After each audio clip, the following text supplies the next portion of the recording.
Do people in Canada have cable? Like other people? We keep this up in the playoffs. I don't care. And at Chili's. Is it a Chili's? At Kyle's? Achilles. Finally. You don't know that? Fuck you! Get this guy the fuck out of here! Alright, well, coming in at number 5, I got Anthony Stolars. Now! Jets are winning the cup! Wow, that was a crazy goal. What's up, everyone? Welcome back to episode number 70 of the NordCast. It is Thursday, September 5th. It's September already, 2024. I am your host here, Nordic97, joined with just Carter today. And I hate to break it to y'all, but I interrupted Carter from what was going to be a pretty great night when I reminded him, hey, we got to record a podcast. So, Carter, how are we doing today? I was doing fantastic, but now I'm here, so... I was excited, man. oh my God. Everything was there. I had my projector outside. I had the football game ready to go. Thursday night football, Ravens, Chiefs. Gonna be an absolute great game.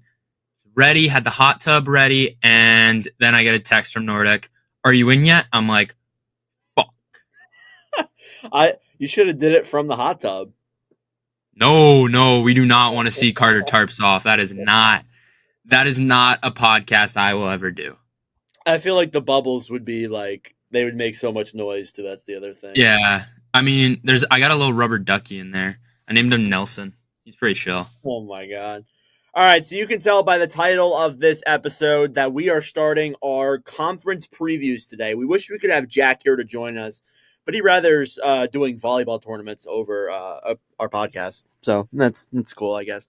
But this is our Eastern Conference preview. We're going to go through each team in the Eastern Conference, kind of talk about them a little bit. We'll get more into that in later on in the episode. But first off, we do have a few things I want to go over. We'll go over like the episode stuff and content and what's going on with that. Obviously, as you guys probably saw, we are bringing more people into the fold. I mentioned it, I think, a few episodes back, but we finally put it back into fruition.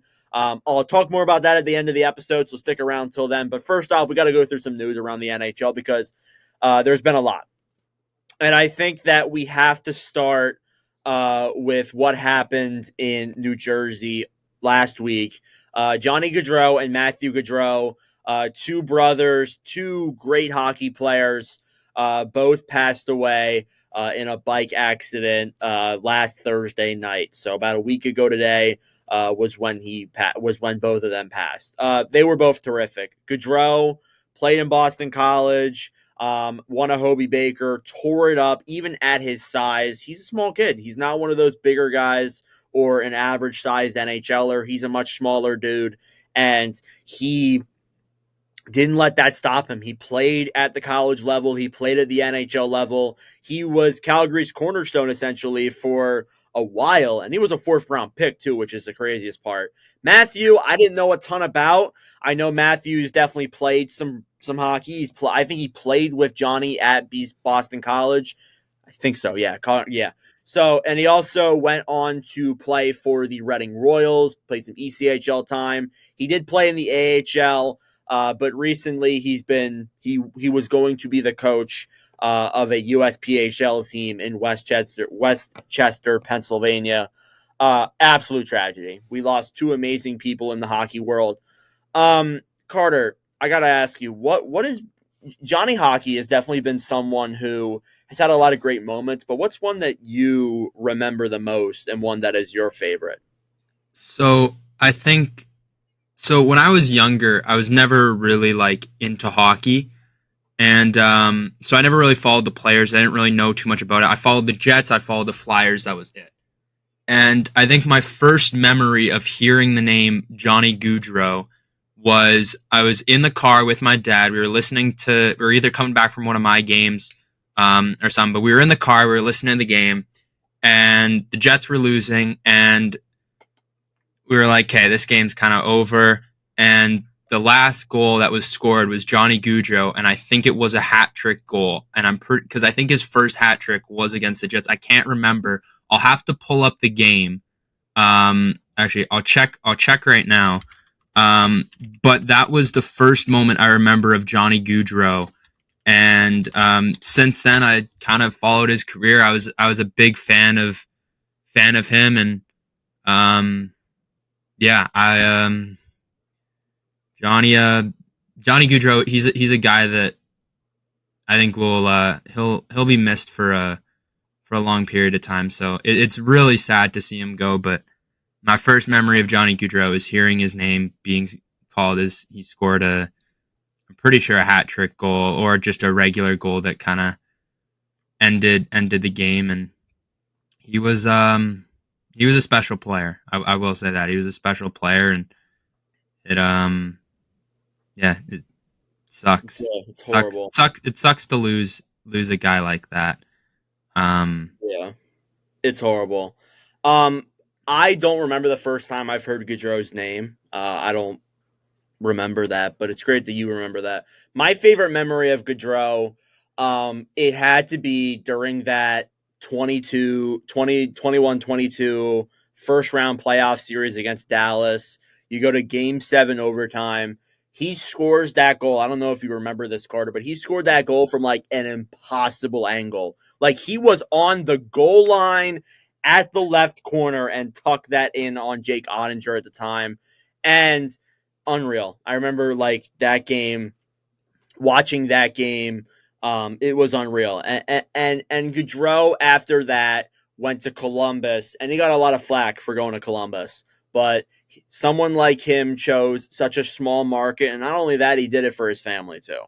And I remember we talked about at the time that there was a place that his wife was working at, or Columbus had like one of the top hospitals. I remember like very early on with the NordCast, because when we started making episodes, it was around that time when he signed, and like he did it all for it's terrific, and it's actually so awful to see. But I gotta say that the outpouring support from not just the hockey world, but from everywhere else. We've seen multiple sports clubs come out and pay respects to Johnny, moment of silence. LeBron James, Jalen Hurts, just like it's honestly just like incredible.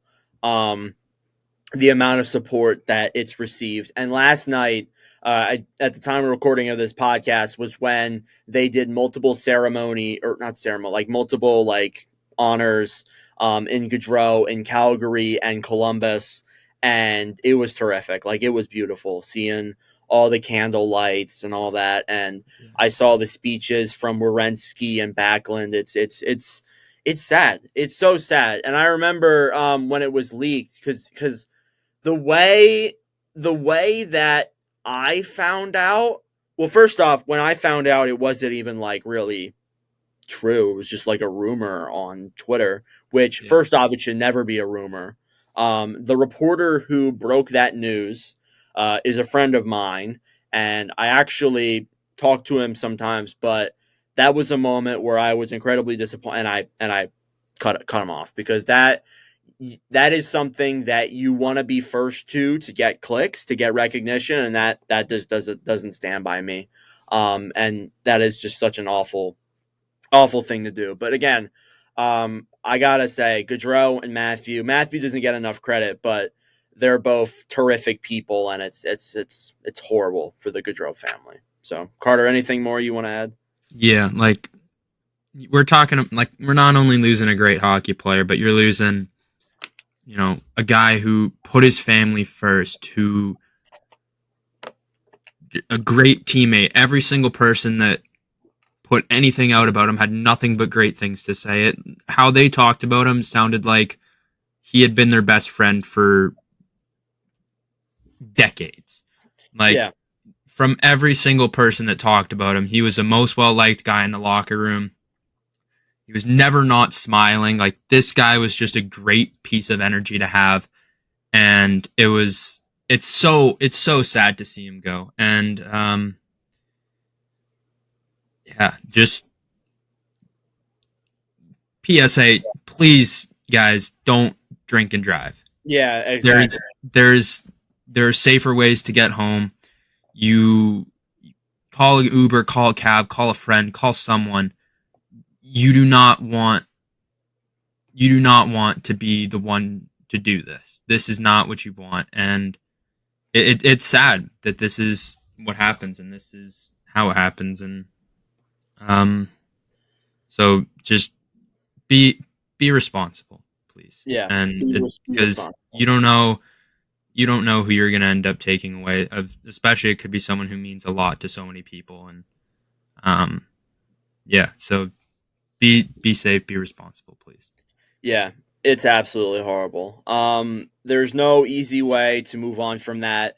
But I will end it with this. There is a GoFundMe out there for Matthew Gaudreau's wife and their unborn child, and the money that's being raised. The last I looked at it, it was around $550K. I'm sure it's definitely risen since then. But I will put a link in the bio here if you guys want to go donate to this GoFundMe, because it's a horrible tragedy, and I think that they deserve all the love they can get, and I think that yeah. So that is in the link in the description if you guys want to go donate to that. I have one Yeah. more thing. One more I thing. was right. The first time I ever heard Johnny Gaudreau was December 22nd, 2015. He had a hat trick against Winnipeg. And so, yeah, I was right. It was a hat trick goal. And that was the first time I ever heard. I remember hearing the name Johnny Gaudreau. That's awesome that you remember that, honestly. Yeah, it's so, really because I was like 10. So that was 8 years. That's crazy. That was almost 9 years ago. Yeah, it's wild. All right, moving on to some other news around the National Hockey League before we get into what we have in store for you today. Seth Jarvis knocked himself off of the restricted free agent market, signing an 8-year, $7.5 million contract. Now, here's the interesting thing about this contract. Carter, I don't know if you've read into what's happening with Jarvis in this deal, but the reason why they locked in Jarvis at this cap hit was because they deferred money to a 9th year in this contract. So I'm going to read a little bit here to kind of enlighten you guys a little bit. But it's been a little bit since this signing came out. It was actually like a week ago now at this point. But obviously, unfortunately, the way that we recorded our podcast last week and into this week, it kind of just, it made everything. Last week was a very busy week. But regardless, the deal valued at $63.2 million has a lower AAV and cap hit than $7.9 million because of the deferred signing bonus payment that goes to the player 1 day after the expiration of the contract. Deferred money has been allowed in the CBA to some degree, but no team has made any meaningful use of it to this point. A total of $15.67 million in signing bonus money has been set as a deferred compensation until July 1st, 2032. Which it shows the years in here, but I won't read those. The lower cap hit is a result of the money being calculated as present day value, not 2032 value when he will receive a set dollar amount. So I don't know if a lot of that made sense, but basically what it is that they are paying Jarvis at a $7.5 million hit, but when it comes to that 9th year, I think he gets a substantial amount of money the day that contract ends. So first off, I think it's great moves by Tulsky. We know Tulsky is very big into the analytics side of things and into things like this. And I think that overall the Hurricanes, we talked about it. They were in a very rough cap situation. And to be honest, it was going to be difficult for them to sign Jarvis and Natchez to both solid contracts. And they got it done. And they used this way of deferring money to make Seth Jarvis's contract way easier. But I think it's a great deal, honestly. Carter, you have any thoughts? They got my Winnipeg boy. I think They did, Winnipeg boy. That's right. I like how he shouted out Winnipeg in his presser. Like, did he really? That's awesome. Yeah, he was like, I'm glad to be back here, not in my bedroom in Winnipeg. Damn. Guy wanted to be back in Raleigh so bad, but he deserves this. 100% he deserves absolutely. He brings so much energy to wherever he is, like, because as I've said, I work at the rink. Like, he trains there all summer. every single person there had nothing but great things to say about him. Everyone was rooting for him. Everyone was like, I wonder how much he's gonna get. Like he's like everyone loves him in Carolina. Like we all love him here, and just it's awesome. He deserves that 100%. Great move by the Carolina Hurricanes GM. Really using the loopholes to help, which is something that we've seen a lot of lately. Yeah, we'll get into Carolina a little bit later on in this podcast, but great move there on Jarvis. Leon Draisaitl, and this is the next big thing we got to talk about. So I want to start off with this. The cool thing about filming this podcast, we've done this for 2 years, but we have witnessed 3 record-setting contracts in the 2 years we've done this. So we saw Nathan MacKinnon sign a contract that was the highest paid contract in the league in 2022. In 2023, we saw Austin Matthews break that record and sign a much higher contract in 2023. Now in 2024, and I think this is going to be a trend every year. Like there's going to be a player that just resets the market every season. Expect Connor McDavid to do it next year, but Draisaitl is the next one on that list. He signed an 8-year, $14 million contract that will begin in 2025-26. It is the highest average annual value deal in NHL history. Draisaitl coming off of a great season, a great playoff run. You could say what you want about how he lacked a little bit in the finals, but obviously he was injured. I love this deal. This is terrific for Edmonton. I know there were some people who were saying it was an overpay. Carter, do you agree with that? Or do you think this is another one of those examples where I kind of think of it as like the NFL, where like you get to the point where like there's a quarterback who will just set the market every single season? Seems like maybe that's what Draisaitl did here in some way. Do you get what I'm saying? Yeah, like I 100%. I understand what you're saying. Yeah, like everyone who's saying that this is like an overpay, $14 million. This is a guy who he's been so good lately. Like let's be honest here. Like he's hit 100 points every season for the last 3 seasons. Since kind of his like, we'll call it breakout in 2018, 2019, he has had 50 goals 3 times. He's scored 40 plus 5 times. And the one time that he didn't was in the shortened season, and he still put up 31 goals and 84 points. Exactly. So anyone who's saying that he is not worth $14 million can honestly pipe it, because the cap's going up, hockey's gaining popularity, which means cap's going to go up. Eventually, you're going to see this as being like almost a $12.5 million deal now. But things are going to start getting really complicated for the Edmonton Oilers, because we're going to see Connor McDavid probably get north of $15 million next season, or in the next 2 seasons. Yep, that's what I would imagine.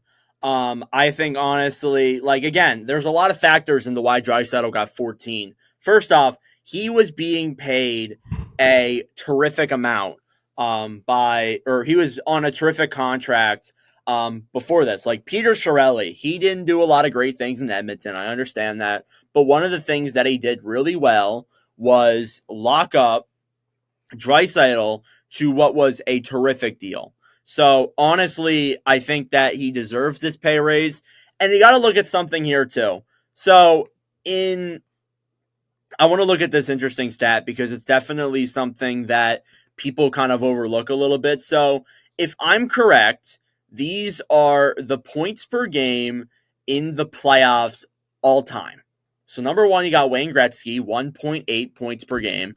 Number 2, Mario Lemieux, 1.6 points per game. Number 3, you got Connor McDavid with 1.581, and then you have Draisaitl with a 1.459. So this is someone who in the playoffs has been unbelievable the last, I would say, 2 seasons. And even in 2023, one thing I remember, and I think we might have talked about it at the time when the Oilers got knocked out, was that Draisaitl had, I think it was like 17 goals in 2023, and they lost in the second round to Vegas. And it took until the Stanley Cup Finals for Marchessault to tie that. So it shows, and maybe some of that's playing the LA Kings in the first round every year. But Draisaitl, unreal playoff performer. He deserves this contract. I stand by that 100%. So, yeah. Anything more to add?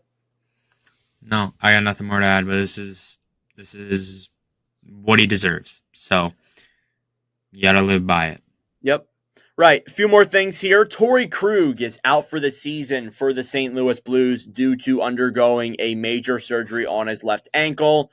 It sucks. Krug, when he did his press conference, obviously he's definitely feeling terrible about it. He was brought to tears, essentially, over not playing. So that's unfortunate for the Blues. A few guys retired today. Mark Stahl announced his retirement at age 37 and is joining the Rangers as a player development assistant. He is obviously known for his time with the Philadelphia Flyers. Just kidding. He spent, I think, 14 seasons with the Rangers, 2 with the Red Wings, 12 seasons with the Rangers, 2 with the Red Wings, 1 with the Panthers, and then this past year with the Flyers. I've said a few things on the podcast this past season about how Mark Stahl is not a great defenseman. I've said things like that, but he's had a great career. He deserves it. And he is he is the second of 3 Mark Stahls three Stahl brothers to retire. Additionally, too, Alex Goligoski retired. He played a couple of years in Minnesota, Arizona. He bounced around the league a little bit, but congratulations to him on retirement. Did you see that the Senators signed Nikolai Kulemin to a PTO? Did you see that? No. Nikolai Kulemin. So, first off, do you know who Kulemin is? No. Oh, okay. Well, Kulemin was someone who played a long time in the NHL. He spent the last 6 seasons in the KHL, and now he's coming back over to the NHL for Ottawa, but it's a little bit of an interesting move, but I guess we'll see. And one more final thing here before we get into our actual conference preview. It's funny, we're almost 30 minutes into the episode. We haven't even started yet. Jeremy Swayman, there's some new reports on that him and the Boston Bruins are reportedly far away from signing a contract soon. Ryan Whitney of Spit and Chicklets, I'm not sure how you think how legitimate that is, says that the last offer to Jeremy Swayman was a 4-year deal at $6.2 million. And there were reports that Swayman wanted 10. There were also reports that he also said that Boston hasn't been in contact with Swayman's camp in weeks. So, first off, Carter, it's from Ryan Whitney at Spin and Chicklets. Do you believe this? Yeah. You believe it? Really? Why? Just because they are the ones that are bringing about it doesn't mean that the sources that they get it from are bullshit. That's true. I'm not saying it isn't. No, I hear you. But I'm saying, just because, yes, they put out some things that are not always correct, if there's a team that I trust them getting info from, it'd be the Boston Bruins. They kind of are aren't they a Boston-based podcast? For the most, well, yeah, I think so, kind of. I know. Obviously, they travel around a lot, but I know that a lot of I think RA is from from Boston. Yeah, and then a lot of them, I think, So, and I'm pretty sure Barstool started.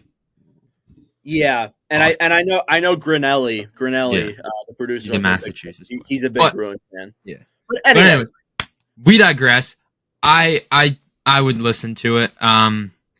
It honestly wouldn't surprise me because I feel like Boston's going to try and save as much money as possible, and I think that they're going to shoot themselves in the foot and make Swayman mad. So, yeah. We'll see. Swayman has every right to ask for $10 million, though, if that rumor is true. Yeah. But overall, definitely such a weird situation right now with the Boston Bruins. I don't want to get too much into it because we have so much we got to get into later. I got one last thing. I hope he signs so he can play the next few seasons so I can sell his Young Guns cards. Oh, yes. I still have 2. Yes. How many of you had? Did you sell off a few of them? No. I only had 2. I have 2. Okay. I have 2 Swaymans. I got 2 Caulfields as well. So Oh yeah. things are good. Things are good. All right. Okay, that's all I got for news. Was there anything that you wanted to talk about? I got nothing. Okay, cool. Let's get into this. Yeah, we'll get into our conference preview. As you can tell, we're already almost 25 minutes into this episode. This is going to be a long one. So basically, we're going to go through each team and each conference, kind of talk about them a little bit, ask what our floor is, the ceiling. We'll talk about kind of like leading scores and MVPs and stuff, breakout players, and all that good stuff. And we'll get into a few more stuff that I will throw in here throughout the episode. So first off, do you want to go with Metro or Atlantic to start? Or does it not matter? I'm good with anything. Whatever you want to do. All right, we'll start off with Atlantic because I feel like Atlantic's going to spark a lot of debates. Let's start off with the Boston Bruins, ironically enough. So first off, Boston, they finished, I should probably pull up the league standings. The Bruins finished second in that Atlantic division. They obviously beat Toronto in the first round, and then they ended up losing to the Florida Panthers in 6 games that following round. Overall, Boston brought in a lot of moves. They brought in Elias Lindholm. They brought in Nikita Zadorov. They traded away Ullmark, brought in Korpisalo. But overall, they made a couple moves to their roster like they do every single year, essentially. But Carter, my question for you, and we'll start off with this. What is your floor, or what do you think is the lowest this team will finish in the conference? Or the stand? We'll say standings. Sorry, Overall. which team again? Sorry, I was just pulling up my list. What is what is the lowest you think they'll finish in that Atlantic division? Which team? Boston? Boston. So the lowest I can see Boston going in their division is 4. Okay. I don't see them, and I think the highest that I could see them go is the 2. I don't see them getting. I think they'll kind of hover around that 2, 3, 4 spot kind of all season. I don't see them jumping any higher, and I don't see them kind of getting any lower than that. I think that's kind of their fluctuation point, which is how it's been for the last few years. Mm-hmm. Yeah, I think that they could finish 5th is the lowest I could see them going. There's a chance that like Tampa pops off, or one of those teams down below like really has a good year and rises above Boston. I think that's possible. But again, I think the lowest they can get is 5th. The highest is 2, same as you. I think there's one team, and we both know who it's going to be. But overall, I think that Boston will finish around that spot. Who is your leading scorer or MVP for Boston? I think we have the same one, probably. Leading scorer or because my MVP is Jeremy Swayman. Oh, okay. All right, we'll do leading score and MVP. So okay. My score and MVP is Pastrnak. Okay, my leading scorer would be Pastrnak, but my MVP is going to be Jeremy Swayman. Okay, that's what I figured. I think again, unless Swayman doesn't sign, then that's a different conversation. But I think he will. There's plenty of time. He should. They got enough time. Usually, some guys hold out in training camp. Anyways, they got a month for him. Yeah, 100%. Who is your breakout player for the Bruins? You can say no one if you don't think there's anyone. I'm not going to make you say like Justin Draisaitl or something. It doesn't have to be like a big like point year either. It could be someone like Mason Lohrei who like plays great on the blue line. Yeah. I'm gonna say a guy who I think will have a really good season.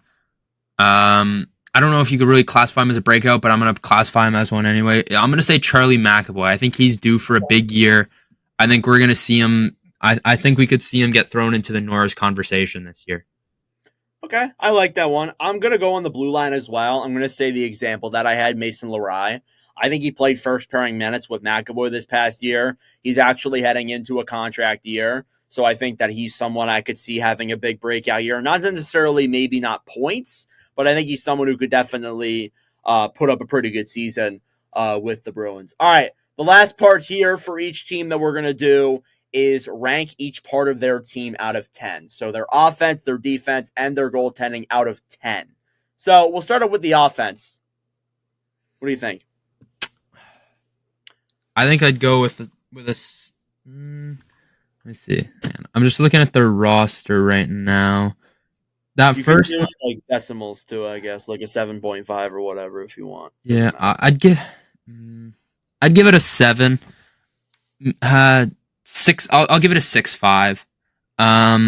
That I'm not a big fan of that bottom 6. We're gonna have to see how Poitras plays.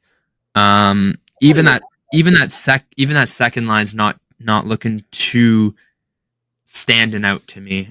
So I'll go 6.5 because they got the star power in Marchand and Pasternak, and then Elias Lindholm, who they just brought in, which I think will be a great piece. So they got the star power up front, but it's that bottom 6 and a little bit of that second line that's got me a little worried. Yeah, they're really top heavy, I would say. The first line's terrific. After that, it kind of gets a little bit, but I do think there's some young guys who could have a good year. Poitras is obviously one of them. Beecher, I thought would look good in the playoffs. Mark Kastelik, they brought in as well. Didn't even mention that. I'm going to say 7.5 because I think that overall, I do think that second line, like Charlie Coyle, could really have a regression year because he's probably not going to be playing that first line center role with Pasternak.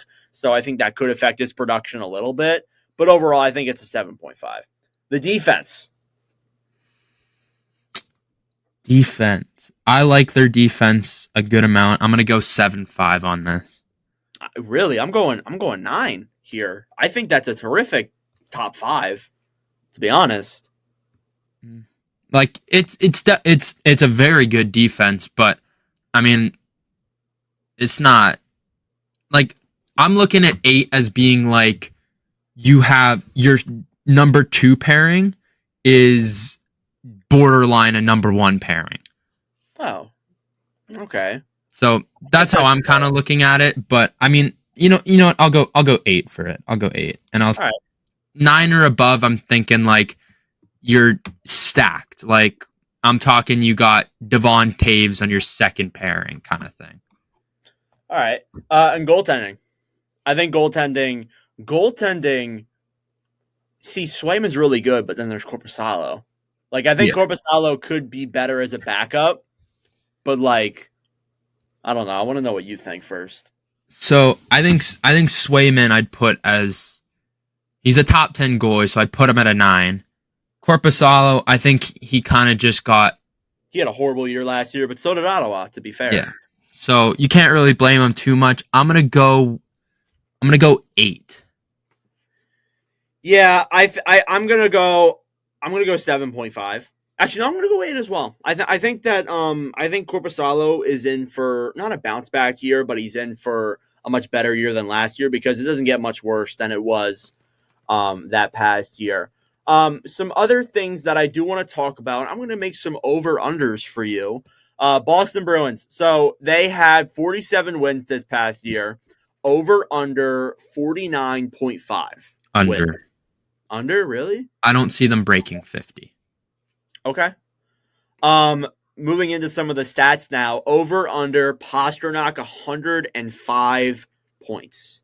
He had 110 this past year. I'll take the over. Okay. Brad Marchand had 67 points last year. He's heading into a contract year. Over under 75 points. Ooh, I thought you were gonna pick 70. I'll take the over. Okay. You think he's gonna have like not like a breakout year, but like a really good year because it's a contract? I think he'll have enough to just hit 75 or a little over. Okay. All right. My last one here. Jeremy Swayman over under 40 wins this coming year. You just glitched out throughout that whole thing. I did not catch a lick of what you said. Yeah, you were frozen too for me. I'll say that again. Over on Jeremy Swayman over under 40 wins. He had 25 last year. Ooh. I'm gonna say under because I don't see them breaking 50, and if I don't see them breaking 50, I do not think that Korpisalo is gonna get under 10. So I'm gonna take. What about 35? I could see. I think I take the under. I think I could see him at like 32. Okay. All Like right. he'll get more playing time, but I also don't think that the Bruins are going to be unreal. I think they're going to put him at like they're going to cap him at like 60 some games and put Korpisalo through like 20, 25. Probably. And I think Swayman. I think 35 is pretty. This is Barney signs. Like we're talking about like he's signed already. Yeah, that's true. I'll take the under. I'm going to take the under. Okay, I believe that. Looking at and I've been doing this for my season previews on my YouTube channel, but looking at the Hockey News' yearbook and fantasy guide, the Hockey News has them 4th in the Atlantic. It has their cup odds at 28-1, and it has their top 3 point scorers being Pastrnak with 110, Elias Lindholm with 70, Marchand with 63, and then obviously their biggest X factor facing this team is the popular question is secondary scoring, but there's no perennial 50-win team has leaned as heavily on its goaltending as the Bruins during the goalie hug era. Swayman boldly checks all the boxes, but a career contract and 50-plus starts constitute uncharted territory. If he gets injured, can Korpisalo step up? So something to think about there with the X factor. Again, Swayman we talked about a lot, but any more thoughts on the Boston Bruins? I got nothing.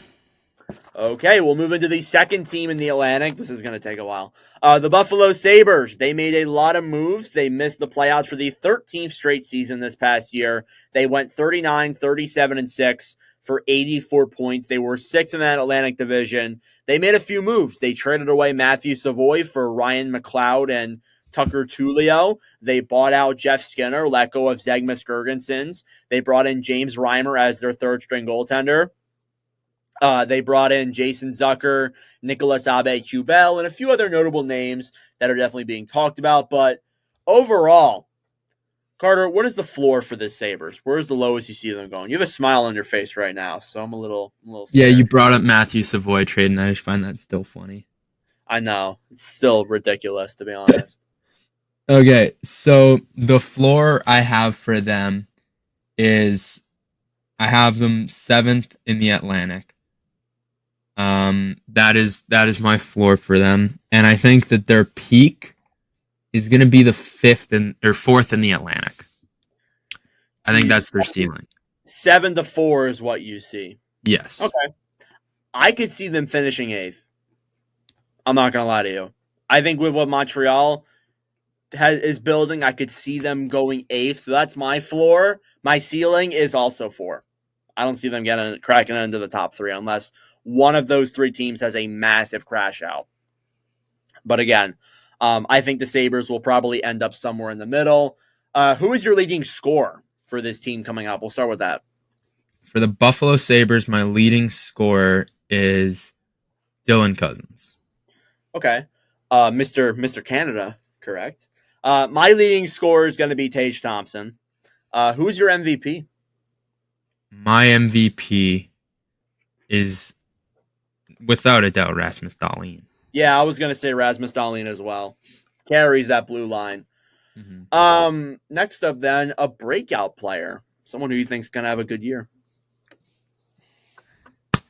The guy who they acquired at the trade deadline last year, Mr. Bowen Byram. Oh, that's a good pick. I like that pick. I think I'm going to pick someone from the blue line too, Owen Power. Yeah. He had a really bad year last year. I think that he's in for a bounce back. This defensive core is going to, if they can somehow manage to keep these guys together for a long period of time, in 2 years, even next year, or maybe not next year, but like, this is a scary blue line. It is. It really is. I think that, honestly, the top 4 is really good. Yeah. It's just a matter of, can they stay healthy? That's the biggest thing. I'm high on Buffalo, but I'm also like scared of Buffalo because they haven't proven much. Yeah, I know. I've always been saying the last couple of years, it's got to be the year they make the playoffs, right? Yeah. Exactly. They end up doing like a complete opposite of that, turning a 180. If you had to rank their offense out of 10,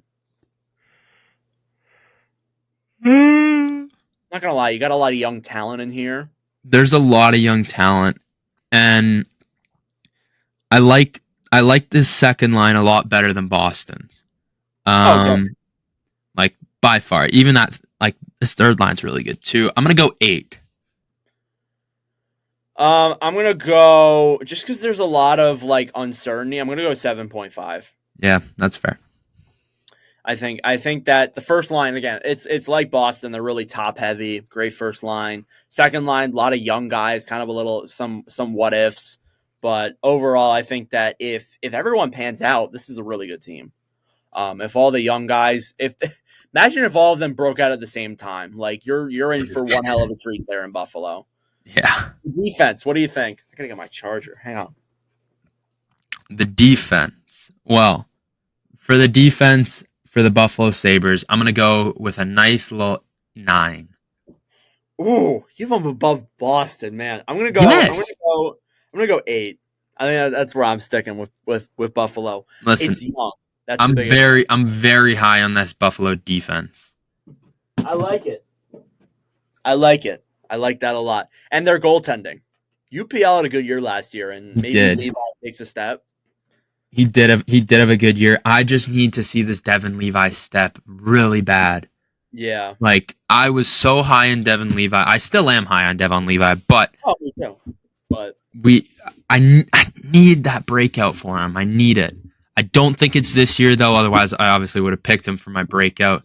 I think we're gonna have one more year of kind of what's he gonna do, and before we get something. But oh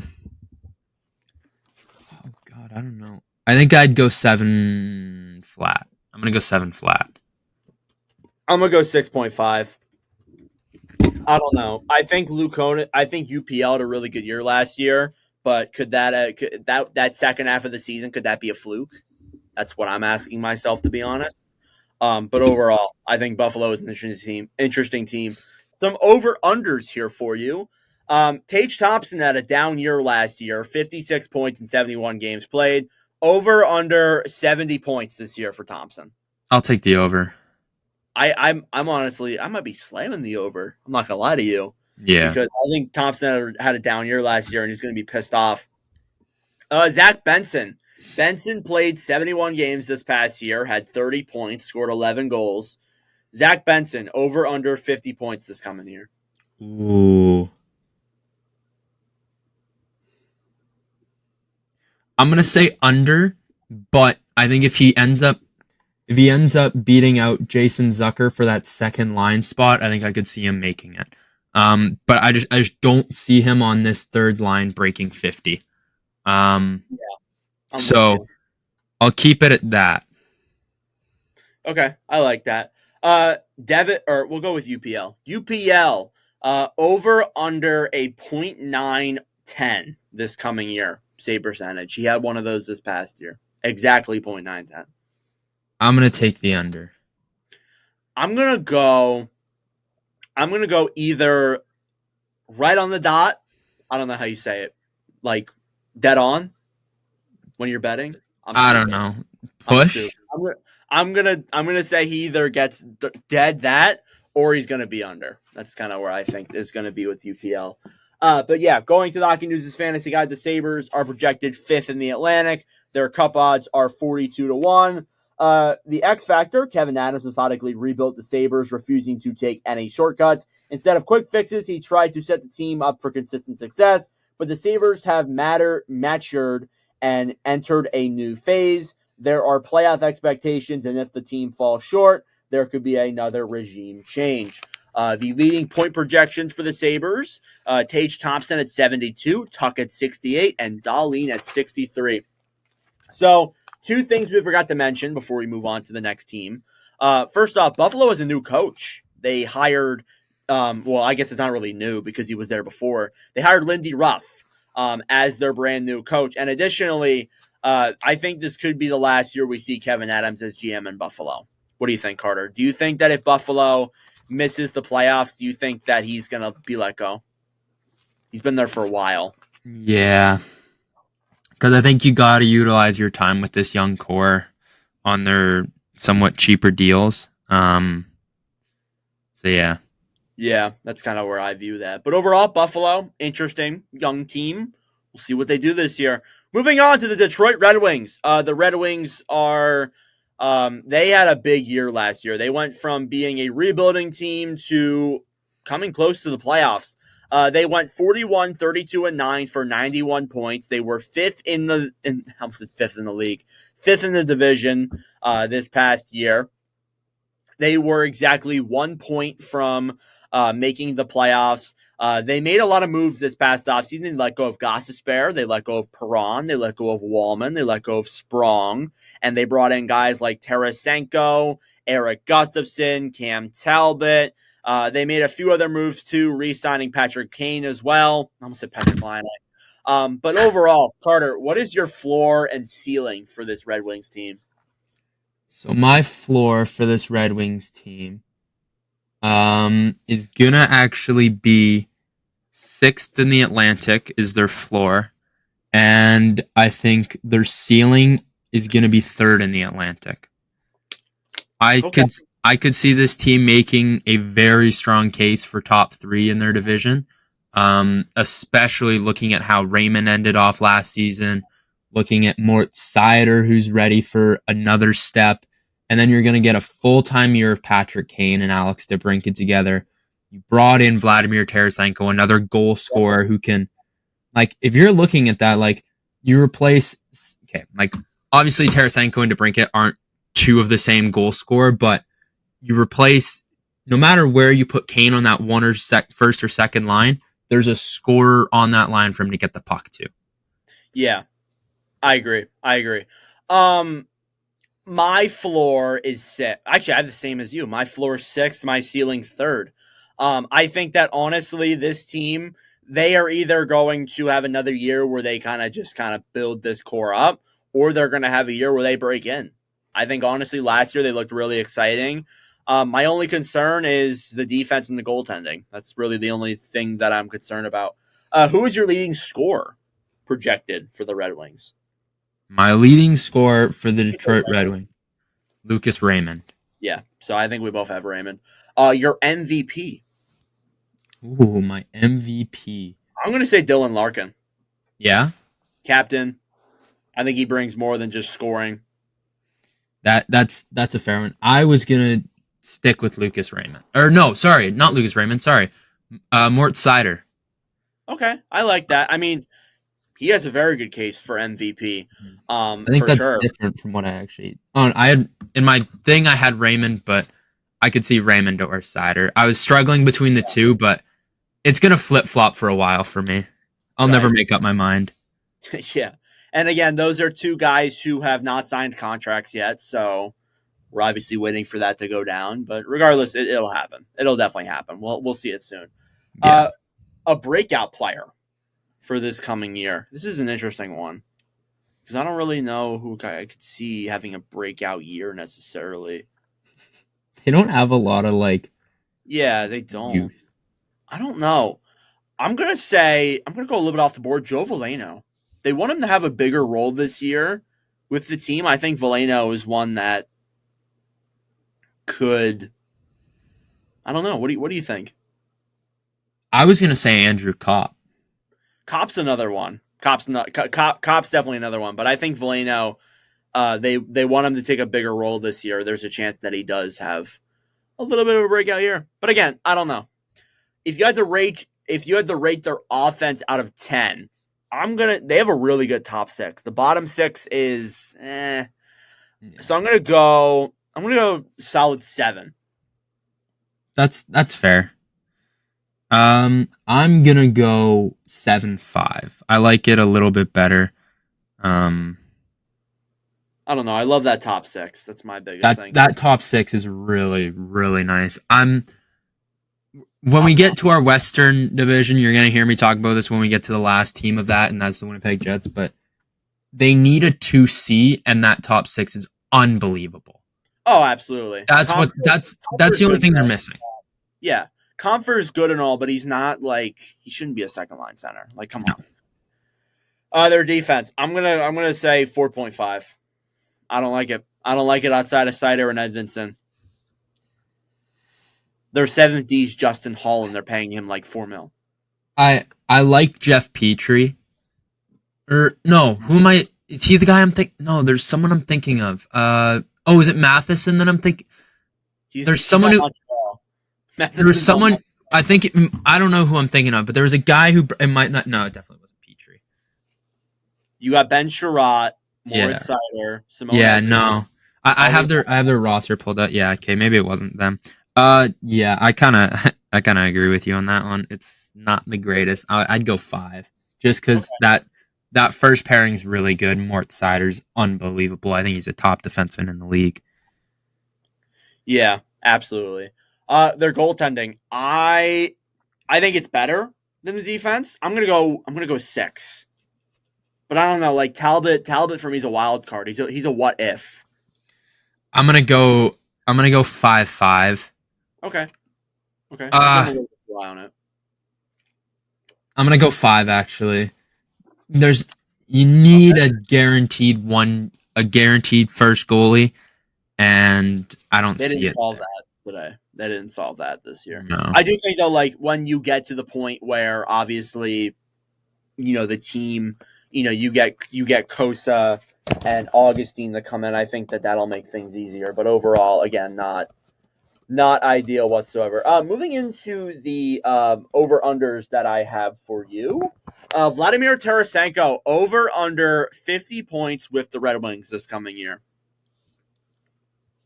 I'll take the over. Okay. Lucas Raymond had 31 goals last year. Over under Raymond 33.5. That's really specific. Who? Sorry? Raymond on goals? Raymond 33.5 goals. Oh, over. Okay. I got him scoring 40 this year. Okay. Cam Talbot over under 0.905. Under? Really? 905? Who do you think's going to step up to the plate then? Alex Lyon? Because if Talbot has below 0.905, he's probably not going to be your starter.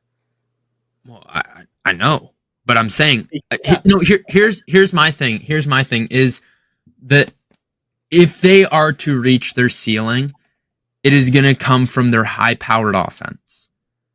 Probably. I think we're going to see almost like an Edmonton scenario with a worse goaltender, because I think I would much rather have Stuart Skinner. But I think we're going to see something like that, but it's just going to have to be a little bit worse goaltending, and they're just going to have to rely on their offense.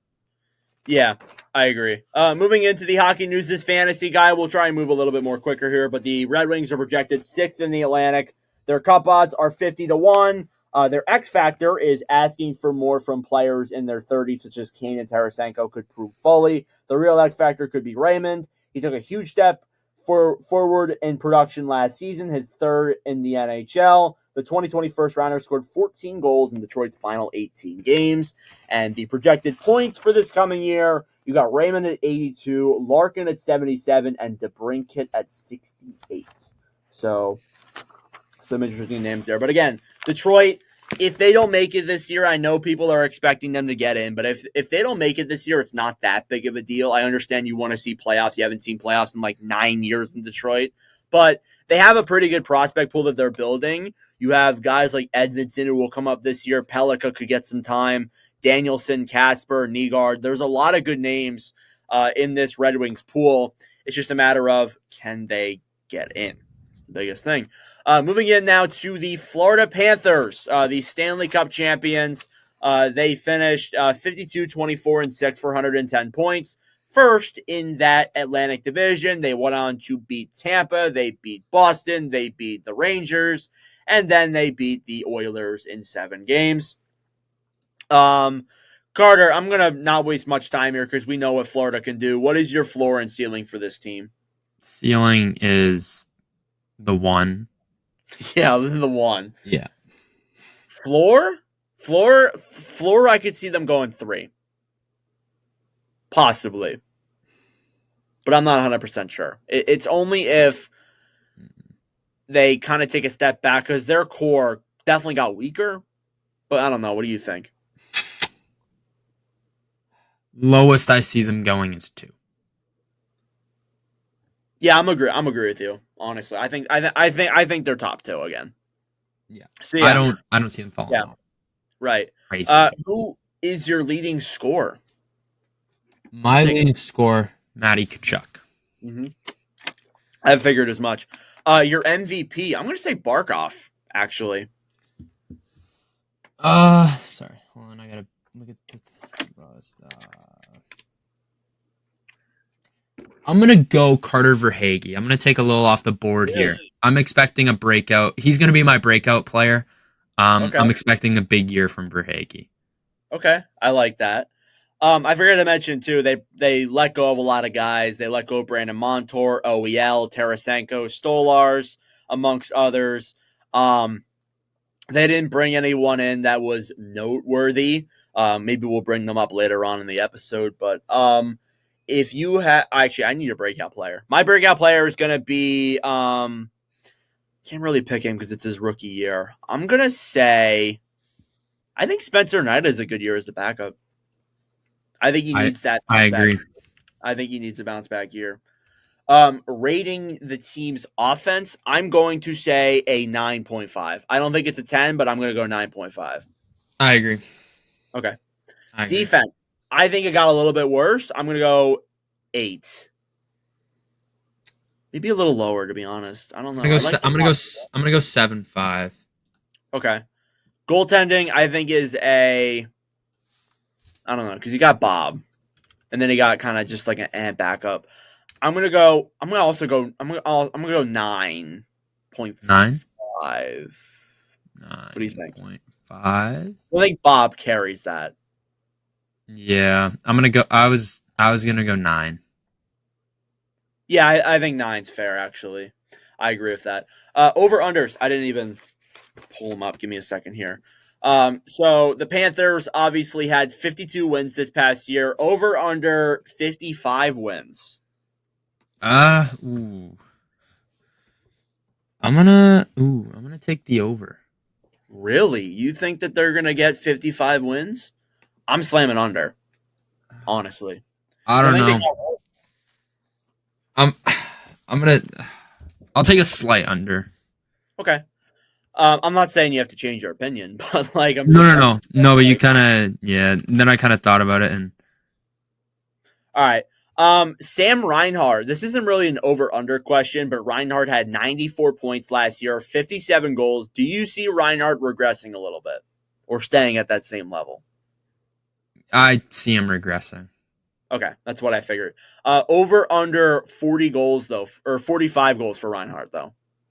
45. Yeah, he had 57 last year. I'm gonna take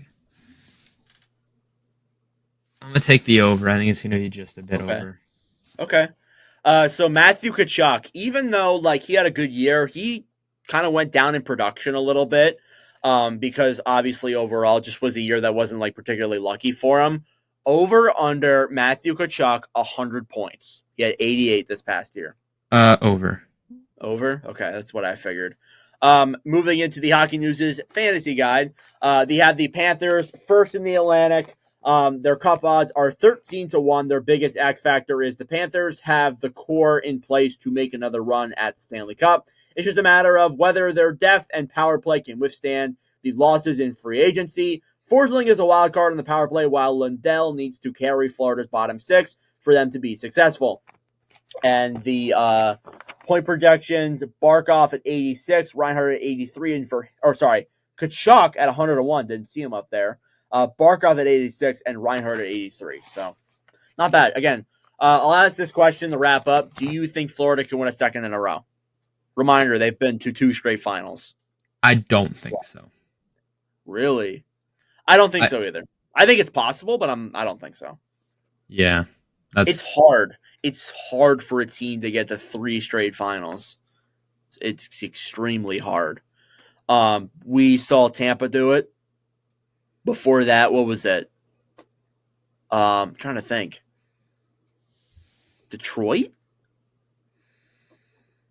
I have no idea, honestly. I don't know, but it's rare. It's a very rare thing to happen. I'm not saying it can't be done, but it's super rare. Apart from obviously a few years ago. Moving on now to the Montreal Canadiens. We're at the halfway mark in the Atlantic. Montreal, and let me pull them up here real quick. Montreal was a team that again finished 8th in the Atlantic last year with a 30, 36, and 16 for 76 points. They were 8th. They made a lot of moves, though. And by a lot of moves, I mean one. They brought in Patrick Laine, traded away Jordan Harris. They drafted Ivan Demidov, which is obviously a part of their future, not really something we want to talk about right now. But they do have some young guys coming up in the pipeline. Carter, what's your floor? I think it's 8. I think you should agree with me. It's obviously 8. Yeah, I kind of got their floor at 8. Ceiling, I'm going to go 6, to be honest. I think it's the highest I could see them going. For my ceiling, I got them. Their ceiling is 4. 4? Yeah. Really? Is that the Patrick Laine bias? No, it's not. It's not Patrick Laine. Okay, what do you look at this team and think that defense and that forward core is a playoff team? Looking at, hang on, let me go back and pull The it top 6, sure. I don't think the bottom 6 is really noteworthy of beating out Detroit, or honestly, you have to beat out Tampa to get that 4th spot right now. I don't know if I'm not trying to say change your opinion, but No, I know. I don't know. I feel like just every year it seems like they're due for something and they just can't do it, and they gotta break through at some point. okay, all right. Who is your leading scorer for this team? I'm gonna say Caulfield. I'm going Nick Suzuki. Okay, your MVP is also probably My MVP is Cole Caulfield, though. my MVP is Suzuki, so I got the opposite format of you. Nice. Who's your breakout player? I don't really want to pick a rookie. Slavkovsky kind of had a breakout year last year. Give me Caden Goulet. I mean, he's been decent the last couple of years, but I think that after signing that contract, he's due for he's due for like a much better year for sure. What do you think? Yeah, he was a guy I was messing around with. But it's not Line, for sure not. Oh, I didn't even think of Line. Yeah, of course you didn't. You thought he was going to score 50 goals. I'm going Lane Hudson. As much as it's hard to pick a goalie, I think he's gonna take that top pairing away from Mike Matheson right away. And wow, that's a bold take. I mean, it's not bold, but I like that. Next put up, up Brock Faber numbers. Oh yes. Next up, rate this team's offense out of 10. I'm gonna go a good 7. I'm gonna say 6.5. I think the top 6 is really good if it's healthy. I think that the bottom 6 is where it's not great. Defense, I'm gonna go the same ranking, 6.5. 7. You think 7 as well? Okay. Goaltending, I'm gonna go 7. Why did your jaw drop like that? What are you saying that for? There's no Carey Price. I know, but I'll go 6. 6. I think Montebalt's a good goalie. Okay. I'm gonna go 6. Okay. You went the same ranking as me. Cool. All right. Cole Caulfield. He had 28 goals last year. Over under 35. Over. He's getting Over. 40. Patty Laine. This one you're gonna like. Over under 40 goals as well. Under. You think actually over under 30. Over. Okay. Do you think he's gonna finish in that mid 30s range? 38. Lock it in. Okay. Juraj Slavkovsky had 50 points last year with Montreal in like what was called a breakout season. Over under 65 points this coming year. Over. 70. Ooh, okay. That's all I got. Moving on to the hockey news. They have the Habs 8th. Their cup odds are 65-1. Their X factor is the number one line has to keep producing. Doc must stay healthy, and Hudson must show that he can perform at the NHL level for the Habs to have any shot at the playoffs. Anderson also needs to deliver a rebound season with 3 years left on his contract and an annual $5.5 million cap hit. Again, I think that Anderson signed to that bad contract, definitely needs to improve on that. Their point projections, Suzuki 74, Slavkovsky 74, and Caulfield 72. A little bit outdated because Laine wasn't a part of the team in this. Again, Montreal rebuilding. Hopefully they'll get competitive again, but we shall see what they can do. Moving on to the Ottawa Senators. Up next, we're moving here along slowly but surely. Ottawa last year had a disappointing season. They went 37-41-4 for 78 points. They were 7th in the Atlantic. They brought in Travis Green as their new head coach. They let go of Jacob Chikrin, Korpisalo, Kubelik, Matthew Joseph. They made a lot of new ads. They brought in David Perron, Michael Amadio, Nick Jensen, and of course, Linus Ullmark. Carter, what's your floor for the Sens? 8. 8? Okay. I'm going to go 8 as well. Actually, I'm going to go 7. 7 is what I'm going to say. Ceiling. Ceiling for me is 4. You're not. What? Their ceiling is 7. You're kidding, right? I am so low on the Ottawa Senators, it's not even funny. So you picked them to go to the finals the first year we do this, and now all of a sudden you're like unbelievably low on this team. Why? They got Ullmark. Their top 6 is great. Their defense is good. So, I don't see a coach. So What? I'm not high on this team at all. Okay. All right. Leading scorer. Stützle. Yeah. MVP. I'm saying Stützle as well. Yeah. Okay. Breakout player. I'm going to say Shane Pinto. I'm going to take Ridley Gregg. Okay. That's a good pick, too. Rate their offense, defense, and goaltending. Offense, I'm going an 8. I'm also going to go with an 8. Okay. Defense, I'm going 7 or 8. 7.5 maybe. Between that range. Nice. I'm going 7.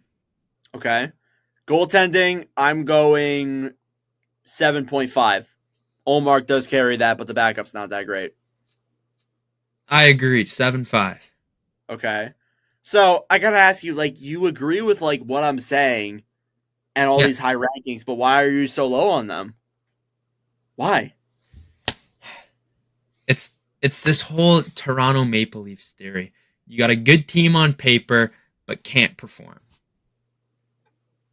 Okay. I don't. Here's the thing. I don't know what it is, but it's just the 2 straight years of Ottawa's gonna have a breakout year, finish bottom 10. Ottawa's gonna have a great year. Like, this is their year. They brought in Tarasenko. They brought in Chikrin. Bottom 10. And they haven't changed any of their top guys. So it's just a part of me that's like, they haven't proven anything to me yet to warrant me ranking them high. Okay. All right. I see that. That's my thing. I see that argument, but the team's got to break out at some point. All right, over-unders. Stützle had 70 points last year, a down year for his standards. Over-under 80.5 points this coming year. Over. So 10 more points. Okay. Another one, Shane Pinto had 27 points in 41 games played last year. Over-under 40 points for Pinto. 40 for Pinto. I could see over. Okay. And finally, Linus Ullmark over under a .913. Under. I figured you were going to say under because I got a question for you though. Okay. Are we allowed to take over unders on Shane Pinto? That's great. No, we're not. That's a gamble. That was awesome. I wasn't even thinking about that. Oh my god, that's a good one. Moving into Yes. the hockey, moving into the hockey news. They have the Senators 7th in the Atlantic. So Carter, you're not that crazy. Their cup odds are 60-1. Their biggest X factor is in the past 2 seasons, the Sens have lost footing in the playoff race almost as soon as it begun. Ottawa started 5-8-1 in 22-23 and 6-7-0 in 23-24, with 7 of those 15 losses coming from division rivals. A hot start is key for Green Squad if they're going to earn their first playoff berth since 2017. I think in the sense they're similar to like Vancouver. Vancouver for so long had like horrible starts to the year. They'd make a change and then they would have a really good second half and then they would just not be able to make it. Kind of how I see Ottawa. Their point projections are Stützle 85, Kachuk 80, and Batherson 70. So not bad. Ottawa Senators, me and Carter are on opposite ends of them, but it should be another fun year for Ottawa. Next up then, moving into the Tampa Bay Lightning. They finished 4th in the division last year, 45, 29, and 8 for 98 points. They made it in on a wild card spot, lost to Florida in 5 games. They made a lot of moves. They lost Steven Stamkos. They lost Mikhail Sergachev. They let go of Duclair, Tyler Mott, Tanner Jeannot, deadline player Matt Dumba. But they brought in a few guys. They brought in Jake Gensel. They brought in Zegmas Girgensons. They brought in Ryan McDonough again. They brought in Cam Atkinson and a few other ads. So, Carter, what is your floor for this Tampa Bay Lightning team? I'm going to say, not going to lie, I'm going to say 6th. I think my floor for them is 5. Okay. And your ceiling? I'm going to go 3. Yeah, I'm gonna go 3 as well. All right. Yeah, I see them finishing in that range, to be honest. Yeah. If Toronto takes a step back, then I think that they're definitely going to be in that club. Your leading scorer? It's kind of an interesting one. Well, actually, I'm going to say Kucherov still. Yeah, I got Cooch. MVP? I'm going to go Vazzy. I think he has and he's also my, no, never mind. I'm not going to say he's my breakout guy. Okay. I don't really think I can say that. Yeah. Cooch is my MVP. Okay. Breakout player. I'm gonna go with Cirelli. Cirelli playing second line minutes now that Stamkos is gone. I think that he's gonna get potential. I'm gonna go a guy that I was really high on when he was a Winnipeg Jet, and then I cannot believe we let him go. He's got one of the fastest skaters I've ever seen. Michael Esimont. I like that. That's a good pick. I was looking at him, and I know as soon as you said Winnipeg, I'm like, yeah, he's going with him. That's a good pick. I loved him. He was unreal. I'm so sad that he got picked up. Rate their offense out of 10. I think it got worse, even though they brought in Gensel. I'm still gonna give it an 8 though. Actually, no, not an 8. I'm gonna give it a 7. Okay, I was gonna say 8. I don't like the bottom 6. I like Michael Esimont. Okay, that's fair enough. Their defense, I think, is very now with Sergachev gone, and a lot of the guys move on. To be honest, they did get JJ Moser, he was all right with Arizona. I'm still gonna go 7. To be honest, I like Hedman, but he's kind of on a downswing. What do you think? Yeah, I don't know. I'm gonna go 6'5". 6'5"? Okay. Just Vasilevsky. Well, it kind of is. Goaltending, I'm gonna go 8.5 just because of Vazzy. Backup's not that great though. Yeah, I agree with you there. Okay. Some over-unders. Let me actually pull those up real quick. Jake Gensel, over-under 65 points this coming year. Over. That's what I figured. Nikita Kucherov last year, if it can load, I believe had an incredible year last year, finishing with 144 points.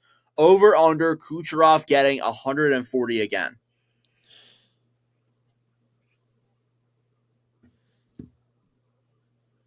Under. Under? Okay. Braden Point had 46 goals last year. Do you think he can get 50? No. Okay. And Vazzy had a .900 last year. Over under .910 for Vazzy this coming season. Over. Okay. That's what I thought. Tampa, they have them third in the Atlantic in the Hockey News' fantasy guide. Their cup odds are 23-1. Their X factor is how long Stamkos' absence hangs over the roster might determine what kind of start the team gets off to. And they need a good start. If the results don't show up on the ice in the early going, it could derail the season quickly. But if they push past the obvious storyline and show improvement, they'll remain in contention for a competitive Atlantic division. So again, Tampa, competitive. They have a really good top six and a really good top four. Their point projections, Kucherov 125, Braden Point 94, and Jake Gensel 84. So overall, still a really top-heavy team, but we'll see what that overall roster can do next year. Finally, the final team in the Atlantic is the Toronto Maple Leafs. They obviously finished in the third slot with a 46-26-10 record, 102 points. They lost in first round Game 7 to Boston. They made no changes, no core changes. They let go of Bertuzzi, Brody, Samsonov, Lyubushkin, Mark Giordano, amongst others. And they brought in Chris Tanev, Anthony Stolarz, Oliver Ekman-Larsson, and that's pretty much it. So Carter, what is your floor for Tampa, for Toronto? My floor for them is the 4. Okay, I like that. My floor for them is also the 4. I'm gonna go 5 actually. Your ceiling? 2. Okay. My ceiling is also 2. Leading scorer, Matthews. Come on. Ozzy. What'd you say? Wait, what? Oh, sorry, I'm yawning. Ozzy. Austin Matthews. Okay, I thought this was. Sorry, we're on a nickname basis. Oh, okay. That's what I figured. MVP? Same as the. Yeah, give me Matthews for sure. Breakout player. Give me Bobby McMahon. Yeah. Came up last year, looked really good. Give me McMahon. That's a good one. I mean, he was kind of a breakout last year, but I'm expecting a bigger year from him. Give me Matthew Nyes. I'm expecting a second leap. Ooh, I like that. That's a good pick. And rating their offense out of 10, it's a really top-heavy offense. Bottom 6 is not that great. I'm still gonna go 8 though. I'm gonna go 8-5. Okay. Defense definitely got better. I'm gonna give it an 8.5. I agree. Oh my god. Oh man, Carter's struggling. And then goaltending. I'm gonna give it for now a 6.5. Sorry. What was that? Hold on. I'm too tired for this shit. So I don't know if when we're recording, if like your recording picks it up. But Nord, you see how in your face cam how you have that little red dot up there that shows you're recording? Yeah. I dead ass thought that was in my backdrop. Oh my god, you're insane. This is bad. Oh my god. Oh my god, this guy's tired. We got a whole nother division to go through. I know. I'm ready. I'm ready to just roll through this. All right, defense 8. Goaltending is what I meant to say. Fuck. Goaltending. I don't think I gave my rankings on defense. Shit. Whatever. Goaltending 4. Next one. No. 4? I'm kidding. Relax. Say. I give it a 7. 7? Okay. All right. That's fair. Over-unders, Matthews, 70 goals. 70? He just had 70. He had 69. Yeah, but like, I thought that... All right. I'll word it this way. Does Matthews get 70 goals?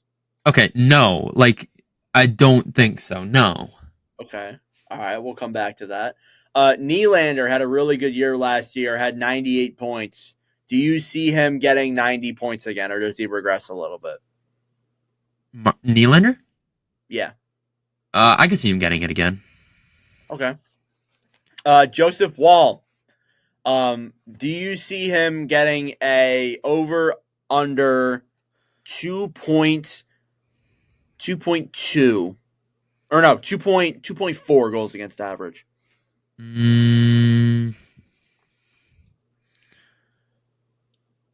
I'd take the over. Okay. Yeah. All right, I like that. Moving into the hockey news is your book and fantasy guide. They have Toronto at second in the Atlantic.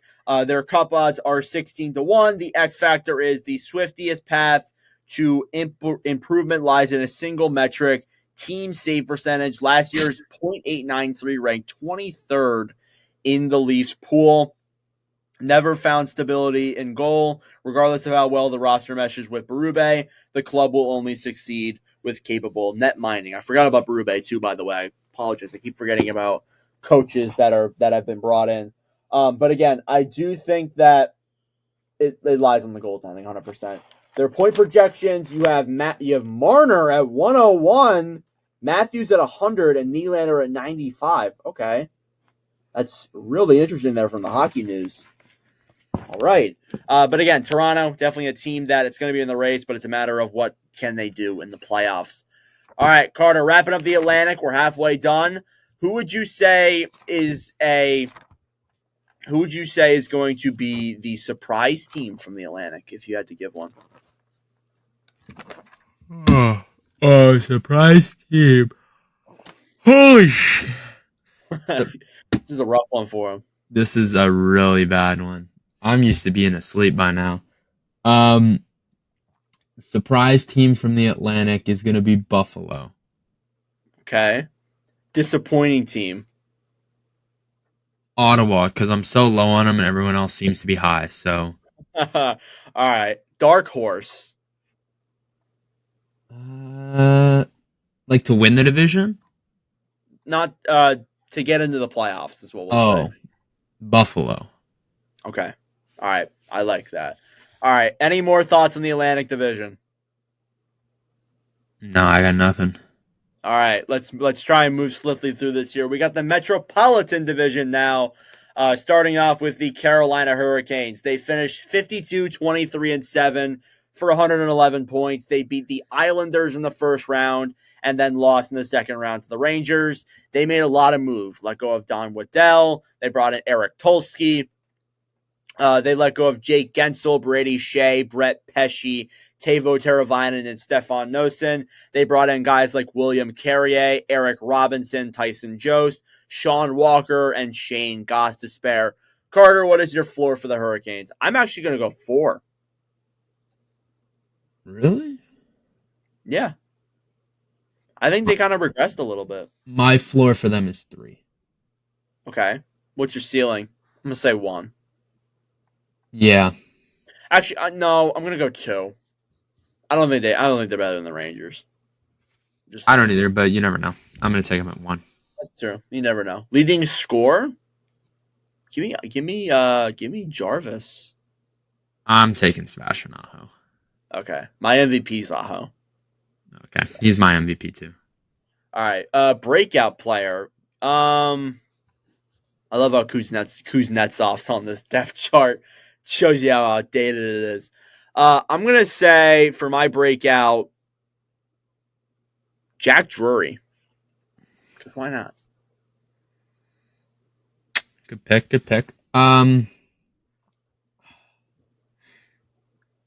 It's time. He started off so hot last year and then cooled down. Jesperi Kotkaniemi.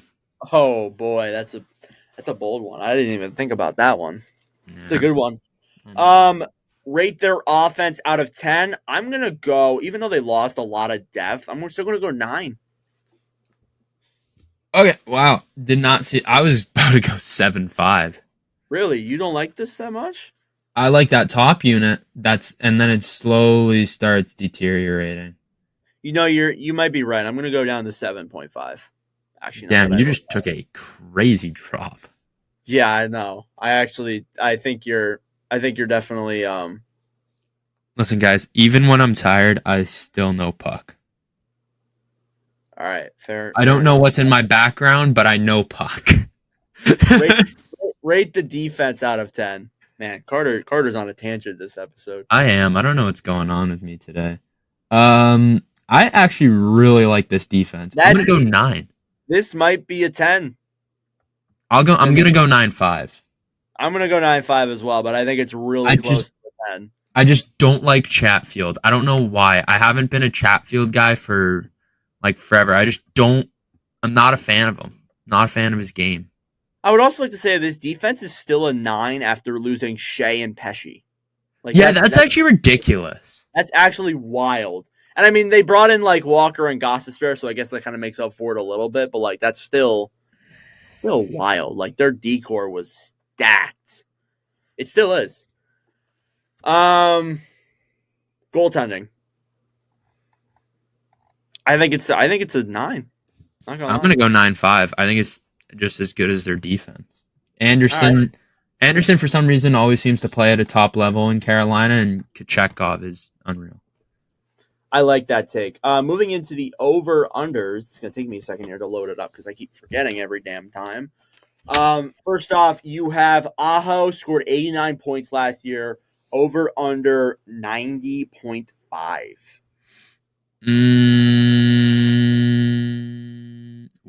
I'm going to take the under. I think he's just going to be above a point per game. Okay. Natchez had a down year last year, only scored 53 points. Over under 60 points for Natchez this coming year. Over. Okay, I like that. Got an interesting one here for you. Jacob Slavin, known for his really good defensive play. He had a plus 21 last year. Over under plus 27.5 in his plus minus.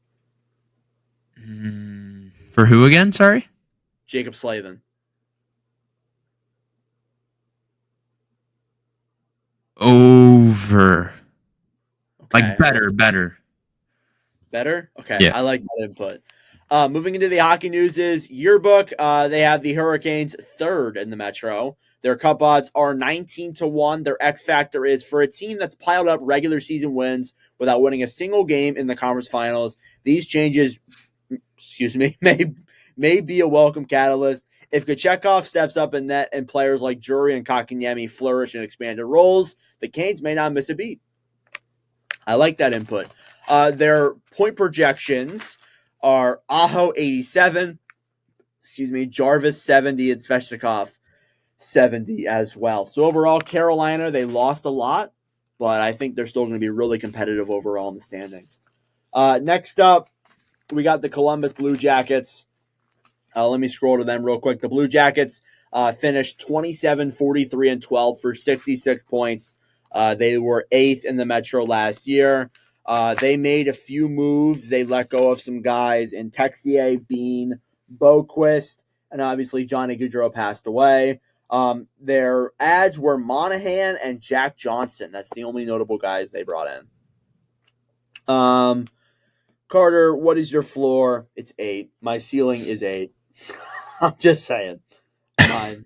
I don't think they're better than that.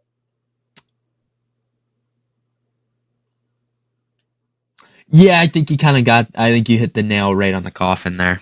Yeah, unfortunately, like I just got to be honest. They also did bring in Don Waddell and Dean Evison, so I got to say that they did bring in some new coaching. Or they also lost Line too. I keep forgetting about that. It's not written down here in the notebook. Who is your leading scorer for this team now? I'm gonna say Fantilli.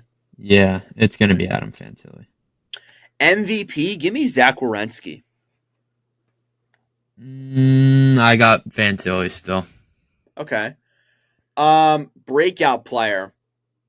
I think, to be honest, I'm going to say Fantilli. I'm not going to lie. Yeah. My entire thing's just going to be Adam Fantilli. I mean, he's got to have a breakout year at some point. If we did, a bounce back, I think it's Cole Sillinger or Ken Johnson that are guys who bounce back for sure. There's no way with all that talent you don't bounce back. Overall, rate this offense out of 10. Shit, it might be like a 4, to be honest. Like losing Goudreau is a massive hit. Like a massive hit on and off the ice. What do you think? Yeah. Are you for with me? Yeah. Really? Okay. Defense. The defense is, I think it's still bad. 4.5. Ivan Provorov on the defense. You can't sit here and tell me that the defense is good. 5. It's as high as I'd go. Okay. I think if Juracek and Matejchuk have good years, then it's a different story. But really, right now, it's definitely 5. Goaltending is. I wish I could put it at 0. A 3. 2.5. I'm gonna go down to 2. Actually, I'm gonna go down to 1.3 for Johnny Gaudreau. That's awesome. I think that this goaltending is so weak. It's insane. Over unders. Hang on a second. Let me pull them up. Sorry about that. Over under Adam Fantilli 50 points. Over. Okay, I thought that was going to be your answer because obviously he's your leading scorer. Over under. If it could load. Over under Zach Werenski 55.5 points. He had 57 last year. Under. Okay. Ivan Provorov over under minus 15 plus minus. The guy had a negative 11 last year. And for those who don't know, I'm super low on Provorov. Yeah. Okay. Merzlikins over under 0.900. Yeah, Under. 0.97. Under? Okay. Are you slamming the under or are you taking a little bit under? I am alt spreading that to an 850. That's all. That's great. Hockey News' fantasy guide, 8th in the Metro. Their cup odds are 90-1. The X factor is the only way the Blue Jackets could surprise if Fantilli has a breakout year. The defense plays better than expected, and multiple young forwards enjoy breakout seasons. Getting Werenski back to top scoring form would also help. Their point projections, you have you have Monahan 60, Werenski 56, and Fantilli at 54. They have Gaudreau listed on here, but unfortunately, really unfortunate. But again, Columbus, I think that honestly everyone's rooting for them, to be honest. But this is going to be a year where it's going to be a really bad year yet again. Next up, then I think is the New Jersey Devils. If I'm right, I think we skip all of those teams and go over to the Devils. The Devils, to say they had a disappointing year is a severe understatement. They finished with a 38, 39-5 record for 81 points. They were 7th in the Metro. They had a horrible year. They let go of some guys, let go of John Marino, Alexander Holtz, Akira Schmid. They fired Lindy Roth midway through the year, but they brought in Sheldon Keefe as their new coach. They brought in Jacob Markstrom, Thomas Tatar, Paul Cotter, Brett Pesci, and Brendan Dillon. Carter, what is your floor and ceiling for this team? My floor and ceiling? Yep. My floor for the New Jersey Devils is going to be the 4. 4? And my ceiling for them is the 2. I'm going 5 and 2. What I think. And again, we think that you can clearly tell that we think that last year was a fluke. And that they're going to get back in it next year. Who is your leading scorer? I think it's Jack Hughes for me. Yeah. It's got to be. MVP, also Jack Hughes. Just saying. It's got to be, again. Your breakout player. This is interesting. I'm going to say I think Dawson Mercer gets back on the positive. Yeah, I was trying to. Yeah, I was trying to think if I should put him, but he's been around for so long. I'd go. I guess I'll go Mercer as well. Mercer had a down year last year, so I think that definitely. That's something to keep in mind. Rate the offense out of 10. It's honestly, I think it's an 8. Might be like a 9, not gonna lie. That offense is a 9. I think it is a 9, you're right. That it's top heavy, good depth too. Defense, I think is shit. Carter, this might be a 10. Carter, this might be a 10. What do you think? I think I'm going 9 or 9.5. I'm going 9. Okay. I don't know. Like, this is a really good blue line. Goaltending, I'm going a 7.5. Yeah, I go that. I don't know. I think Markstrom is definitely better than what they had, but it's not like spectacular. Over unders. Here I am. It's late at night in the East Coast. I'm sorry, guys. It's why we're kind of a little bit slacking. But regardless, over unders. Jack Hughes over under 100 points. He had 74 last year. Over. But he missed a lot of time. Okay. Nico Hischier over under 60 points. 67 last year.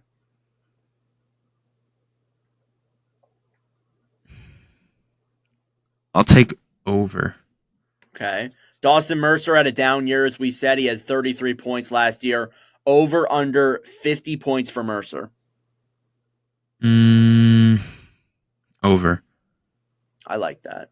And then Jacob Markstrom, their new goalie, over under 0.910. He had a 0.95 in Calgary.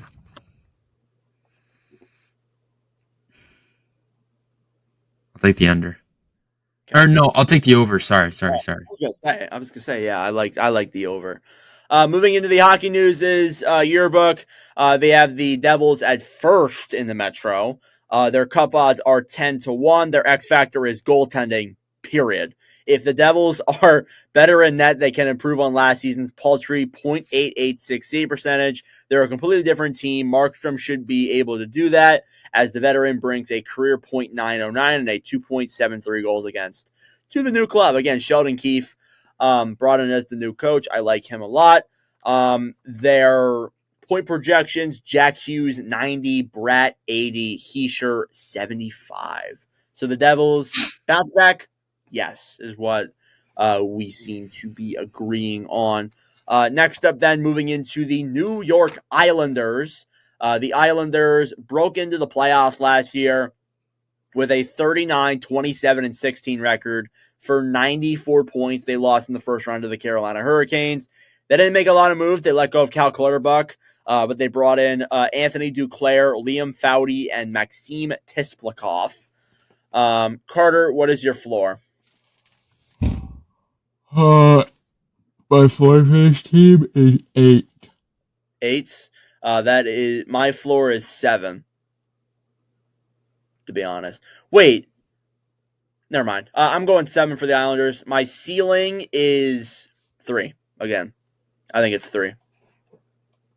Because I'm never going to count them out. I always count them out every damn year. I'm not doing it this year. Nope. I think that their ceiling is 6.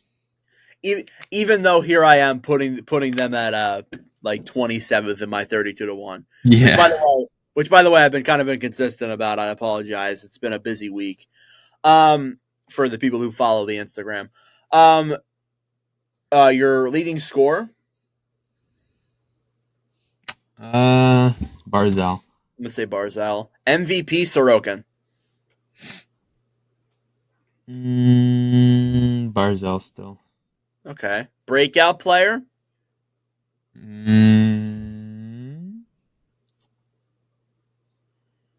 I don't even know. I might not pick anyone here. I don't know who can break out on this team. Give me Romanov, I guess. I don't know. He's like the only one I think that has. I'm saying no one. I'm saying nobody. I can pick. Wait, I can pick no one, right? Yeah, you can pick no one. Okay. Because I don't. It's like, I think Romanov's already like solid. I would say like if I picked someone like Wahlstrom, it's a stretch. He's been like the breakout candidate for years. Honestly, you could say like Simon Holmstrom, but he broke out last year. So like I don't know. I'm gonna say no one. Rate the team's offense. I'm gonna go a 7. I'll go 6. Again, like you think it's bad, but then they end up making the playoffs with it. I know. Defense. The defense is one of their strengths. I'm gonna say it's a 8. I like the defense. I do too. You're saying 8th as well? Yeah. Okay. Goaltending, I think is honestly when it's fully good in their prime, I think it's a 9. Yeah. Not gonna lie to you. I think it's a 9. Their goaltending? Yeah. I'm giving it a 10. Really? Because Varlamov could be a starter for any team. Sorokin can be a starter for any team. You're right. I'm going 10. I agree with you. 10. Over unders. Over under Sorokin 0.915.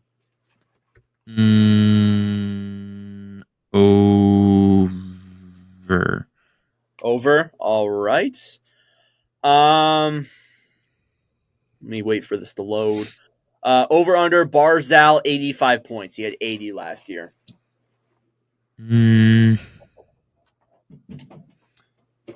I'll take the over. Slamming like right on the dot. I think that's where he finishes. Noah Dobson had 70 points last year. Do you think he has a regression year? No. Points wise. Okay. That's all I got. Hockey News' fantasy guide, 4th in the Metro. Cup odds are 29-1. Their X factor is Barzal continues to elevate his game, and the 27-year-old needs to keep that going as he enters his 8th full NHL season. Barzal scored a career-high 23 goals last year, and his 80 points were second most of the 85 he recorded in his rookie year. The playmaker needs to be at his best 5-on-5, and the power play for the Islanders to excel. So again, Islanders, big point there. Their point projections, Horvat, Barzal, and Nelson and Dobson are tied at 70. So interesting there. Overall, we're halfway through the Metropolitan. Now we move on to the New York Rangers. Last year, the Rangers finished first in the National Hockey League, first in the Metropolitan with a 55-23-4 record for 114 points. They swept the Capitals in the first round. They beat the Hurricanes in the second round and then lost to Florida in the Eastern Conference Finals. They made some moves. They brought in Riley Smith, Sam Carrick. They let go of Barclay Goudreau, Eric Gustafson, Blake Wheeler, and Jack Roslovic. Carter, what's your floor? I think mine is 2.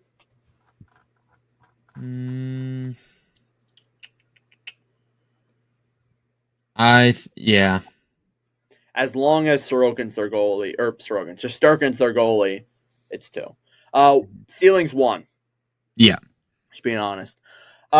Leading scorer, I'm going to say Panarin. Yeah. MVP, I'm going Shesterkin, without question. Yeah. Breakout player, I don't know. Lafreniere kind of broke out last year. Mm-hmm. Rempe? Would you really say Rempe, though? No. I don't know if Rempe's a breakout player. No. Maybe I'm Will. gonna go Braden Schneider. Ooh, I like that. I like that pick a lot. That's a good pick. Rate the team's offense. Not gonna lie, a 9. Yeah, they got a really good offense. Defense is as long as Trouba's there, it's probably an 8 or a 7.5. Actually, no, because you got Adam Fox, 8.5.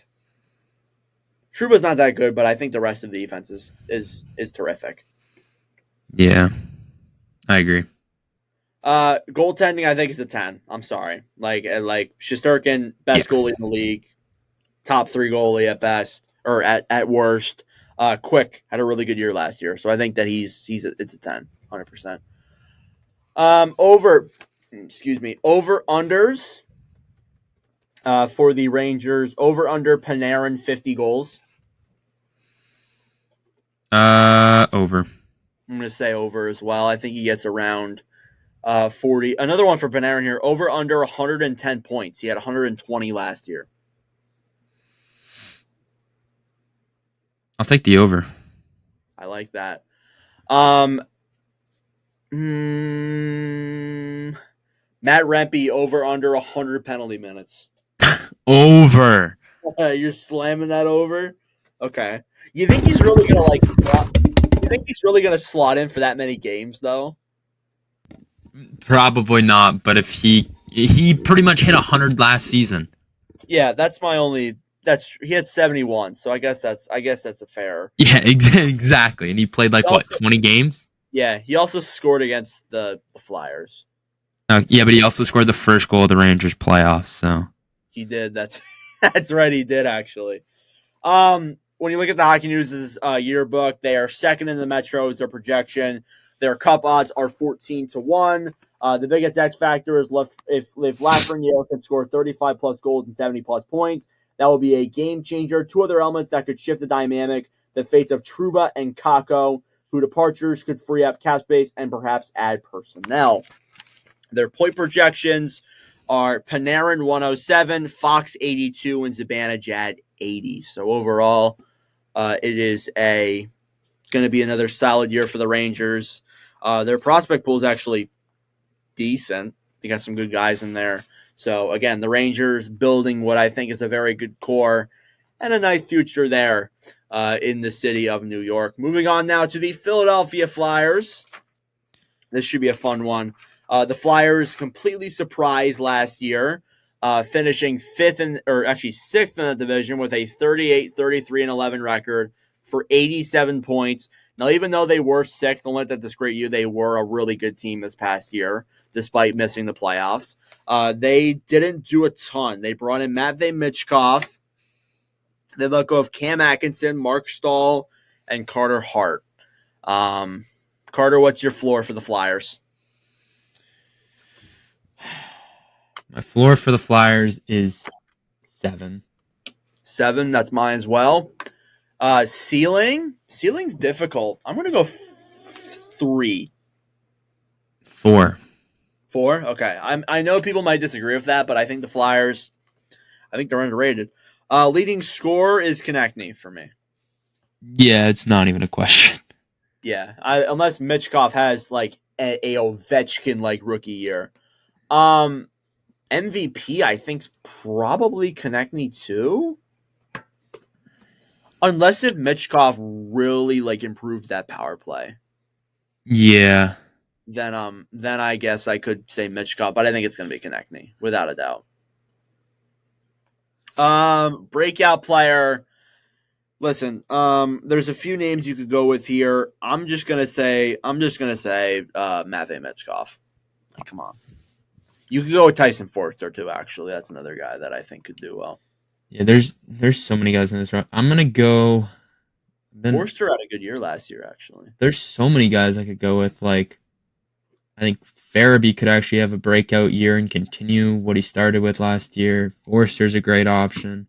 Morgan Frost is due, but I'm gonna go Cam York. Kind of broke out a little last year, but I think we'll see more of him this year. I like that. That's a great pick. Or even Jamie Drysdale. Yeah, not gonna lie, Drysdale's another pick there too that you often forget about. He's towards the bottom of this list. Rate the team out of 10. Offense, I'm gonna go 7.5. That's What fair. do you think? I think you could argue an 8, but I'm gonna just say 7.5. I think it's better than people think, but I'm going 7. Okay. Defense. Defense is like it's meh. It's a lot of what ifs on that blue line. I'm gonna go 7. I was gonna go 6.5. Yeah, I think you might be right. Because after the first 3 defenders, after honestly Sanheim and York, it's a bunch of what ifs. Yeah. Goaltending, I'm sorry. I know Urson's here and he's solid, but right now it's probably like a 5. Yeah. Although I do think that Urson, I think he gets discredited a lot, and I think people write off Fedotov after 3 games. So again, what's funny is the guy hasn't even won a game in his career yet. That's the craziest part. Some over-unders. Matvey Michkov, 25 goals. I think we got to give some Michkov. Over. Over? Wow. Over-under Travis Konechny, 70 points. He had 68. Over. Over. Over-under Tyson Forster, 50 points. He had... Over. Wow, man's hitting over all these. I'll give you one more. These are Jamie free lines. Jamie Drysdale over under 20 or 30 points. Over. My gosh. Giving me 3 lines, man. Like, come on. Fair enough. You should just bet those right now. Probably not what the odds are. Yeah. The predictions from the Hockey News is 7th in the Metro for the Flyers. Cup odds 63-1. Their X factor is the Flyers don't have enough depth to overcome a slew of injuries, especially if they happen to keep players such as Konechny, Sanheim, and Forster. Philadelphia needs continued production from Owen Tippett, Joel Farabee, and Morgan Frost to the secondary scores such as Noah Cates and Bobby Brink to improve last year's totals. Their point projections, they have Konechny at 69, Tippett at 59, and Frost at 57. So I like those projections. Again, Philadelphia... They looked good last year. They fell off at the end, but they are honestly a sleeper playoff team in my eyes. People might not like that, but they are. 2 more teams left, Carter. The Pittsburgh Penguins, they finished another disappointing year last year with a 38, 32, and 12 record for 88 points. They missed by only like 3 points. That's what people forget. But they had a really bad first half of the year. They let go of Riley Smith, Pierre-Olivier Joseph, Jeff Carter, and they brought in Anthony Beauvillier, Kevin Hayes, Matt Grzelcyk, and the other Sebastian Aho. So, Carter, what is your floor for this Penguins? I'm going to say 7. I'm going to say 6. Okay. What's your ceiling? I'm going to say 4. Yeah, I got 4 as well. I just don't see them as like a top 3 team anymore. Like, I look at that offense, it's not strong at all. Like, yeah. And listen, I don't see the hype around them. Like, yeah, you could say Sidney Crosby, but I don't see the hype, to be honest. Leading scorer, it's Crosby, and MVP is also Crosby. Yeah, that's not even a question. Yeah, we don't even need to go into that. Breakout player is actually interesting. I'm gonna go with Valtteri Puustinen. I think it's Puustinen, though. Do you know that Jesse Puljujärvi's on this team? Yeah. Kind of forgot he existed, to be honest with you. I don't know. Do I even want to say the breakout? Who is it? You know who it is. I'm looking at the... You're not going to see it on there. Oh! Rucker! I forgot about Rucker. He's not in this freaking thing here. Oh man, I forgot about him. Yeah, I'm gonna go with Rucker then. Oh my god, he's not in this because it's outdated. Oh shit, yeah, that's right. They also brought in McGroarty, so I kind of forgot about that. I hope I didn't forget anything else throughout this video. Cody Glass. They did bring in Cody Glass, but he's not a game changer. McGroarty isn't a game changer either, but he's definitely someone I should Thank you. About time. No, I'm kidding. Rating the team's offense out of 10, I'm sorry, it's like a 6. Yeah. No. Actually, no, because you have Crosby. I would give it an 8. 5. No, 7, 5. Give me a 7.5. That's what I'm gonna say. Defense.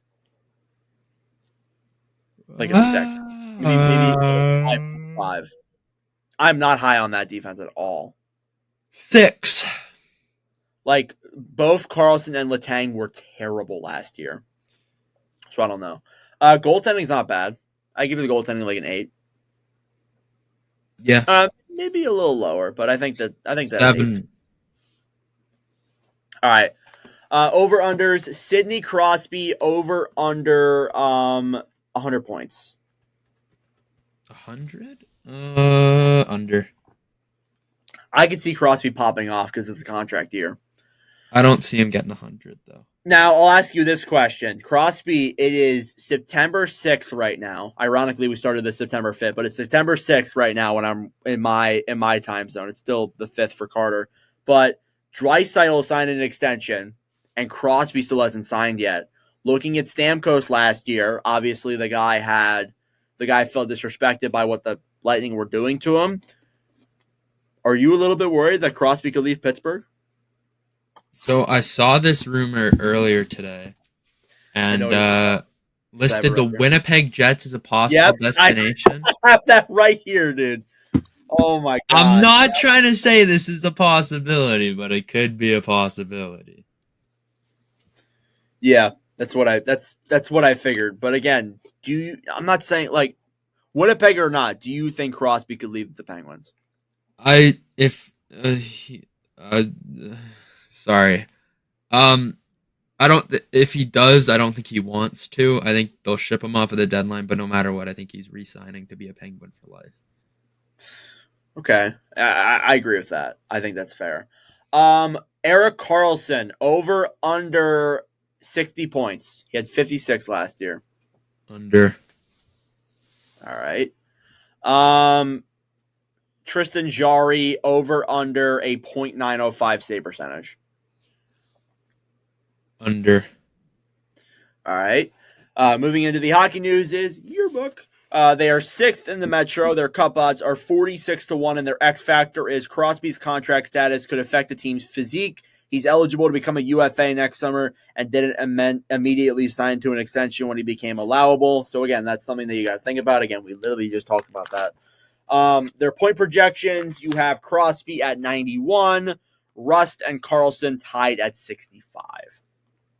So, again, the Penguins, they are in a weird spot right now, I would say, but we'll see what they're going to be able to do heading into the 2024-25 offseason. And finally, Carter, we're finally at the end.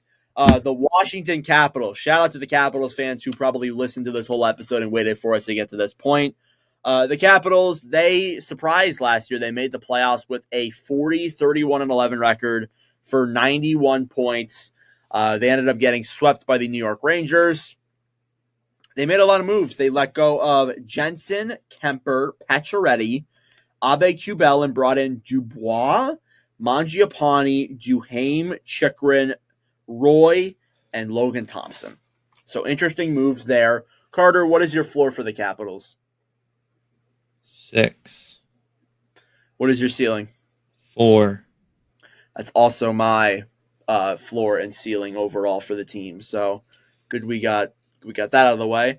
Their leading scorer, it's probably Ovechkin again, right? Dylan Strome. Okay. MVP? Dylan Strome. I'm gonna go Ovechkin for my MVP. Who's your breakout player? Connor McMichael or Hendrix Lapierre, but I'm gonna say McMichael. That's a good answer. I think McMichael's in for a breakout year. I'm gonna say McMichael as well. Rate the offense out of 10. 6.5. No, I think it's better than that. I think it's a 7.5. I like the out of Mangiapane. That's what I'll say. Defense got better. I'm gonna give it a 8.5. I'm gonna give it an 8. That's where I am going to stick with. Goaltending, I think got better. Give me like a 7. I'm going 6.5. I like Lindgren, and I like Thompson. I think it's a good not high on Lindgren. All right, I guess that's fair. Over unders. Actually, let's this question first. Do you think Ovechkin can get the goal record? Not this season. He's got one more. All right. Over under Dubois. He had 40 points last year. Over under 55 points. How many again? 55 points. Over. Really? Okay. Mangiapane had 14 goals last year. Struggled. Over under 20 goals for Mangiapane. Over. All right. And then we'll go to goaltending since you're not that confident. Charlie Lindgren had a .911 last year. Over under .915. Under. Okay. All right. Moving into the hockey news is yearbook. It has the Capitals 5th in the Metro. Their cup odds are 40-1, and their X factor is after a disappointing season in LA, Dubois joins his 4th team in 5 years. Dubois' ice time was limited in Los Angeles, but a bigger role is envisioned in DC. With a hefty contract of a 4-year no-move clause, Dubois must deliver. So again, we know Carter's opinion on Dubois. Carter actually thinks he's going to do better in Washington than he did in LA, so hopefully it goes that way. And then your point projections are Strome 68, Ovechkin 63, and Dubois 60. So again, that is it for the Metro. Carter, who is your surprise team? Surprise team? I'm saying Flyers. Yeah. Yeah, my surprise team is going to be the Flyers. Who's your disappointing team? Pittsburgh. Yeah, I'm saying Pittsburgh as well. Who's your dark horse? I guess Philly as well. Give me the Islanders. I'm low on them. That's what I'm going to say. All right, wrapping up the whole conference. Carter, who's winning the conference? New Jersey. Really? I'm going to make a shot in the dark prediction. I'm saying Rangers still. Who finishes last in the conference? Columbus. That's what I have. Yeah, I got Columbus. All right. Well, Carter, you think we're done, but we're not. We have we have some questions from the fans that we have to answer. This won't take that long. No! It's a 2-hour episode. How much more of our voices do you want to hear? This first one comes from Quincy Winstead, who says Eastern Dark Horse. We already said this, kind of. But overall, we went over our 2. I mean, you can go and listen.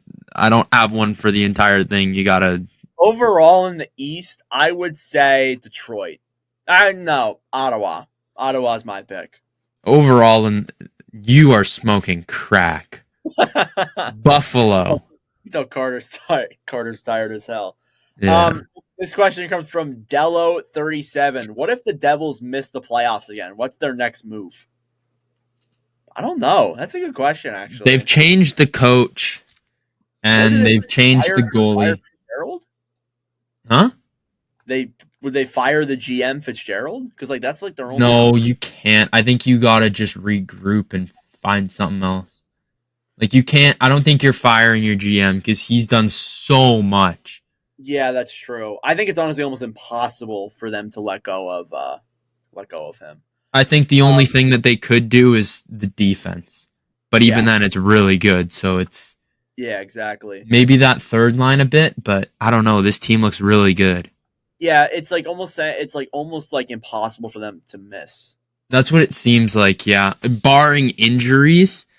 Yeah, that was the thing that affected them. We talked about the goaltending, but the injuries were a really big factor last year why they didn't make it. This next one comes from Checking From Behind. Most overrated team and most underrated team in the conference heading into the season. Overrated, I'm saying Pittsburgh. I'm sorry. I don't see the hype around Pittsburgh whatsoever.